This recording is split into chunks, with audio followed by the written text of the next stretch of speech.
home, we're going to spend a few minutes today having a look at home learning this week, and we're going to have a look at fractions, specifically how to order and compare them to start with. So I've got a half, 3/4 and 2/5. I know that I can't order fractions unless they've got the same denominator. And to get 3 fractions with the same denominator, I need to find the lowest common multiple. And thinking back to our math lessons, I've done some jottings on the side here to help me find the lowest common multiple. So, I can see there that 20 is the lowest common multiple between 2, 4 and 5. So that is what my denominator is going to need to be. So, I need to times 2 by 10 to get 20. And we know from our learning, whatever we do for the denominator, we must do to the numerator. So I've times 2 by 10, I now need to multiply 1 by 10. And we do the same for all of the other fractions. So 4 times 5 will be 20, so 3 times 5 must give me 15.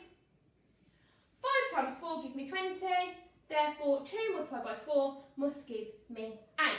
So I can see now I've got 10 20ths, 15 20ths and 8 20ths. So now I can order my fractions. And I'm going to order them from smallest to largest. I can see here 8 20ths is my smallest fraction.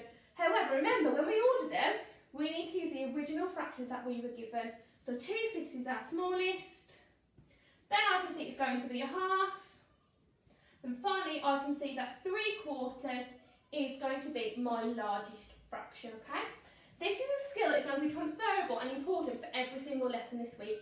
So we need to remember how to find the lowest common multiple, and we can always flip back this when we need to.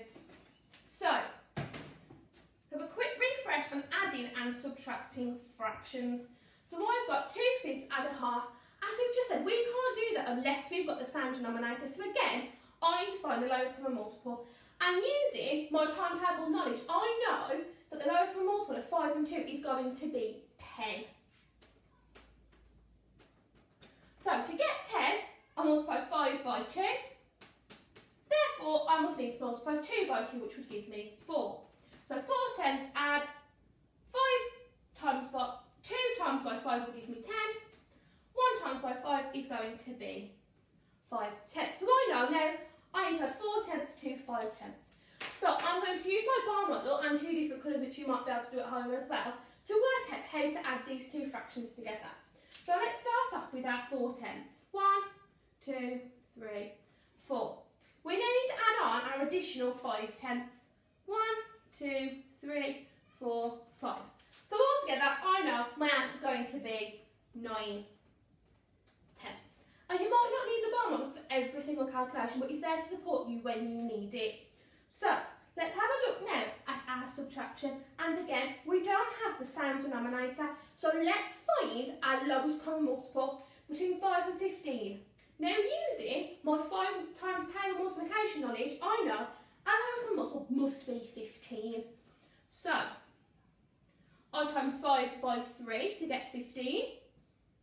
And remember, whatever I do to the denominator, I must do to the numerator. So 3 times 2 will give me 9. And 4 over 15, I only have to times that by 1, and I know 15 times by 1 is going to give me 15. 4 multiplied by 1 is going to give me 4. So now I've got 9 15ths minus 4 15ths. And I can draw my 9 15ths on my bar model. So 1, 2, 3, 4, 5, 6, 7, 8, 9. Now this time, instead of adding them on, we're going to cross them off because we're taking them away and our number needs to get smaller. So 1, 2, 3, 4. So that leaves me with 1, 2, 3, 4, 5 15ths.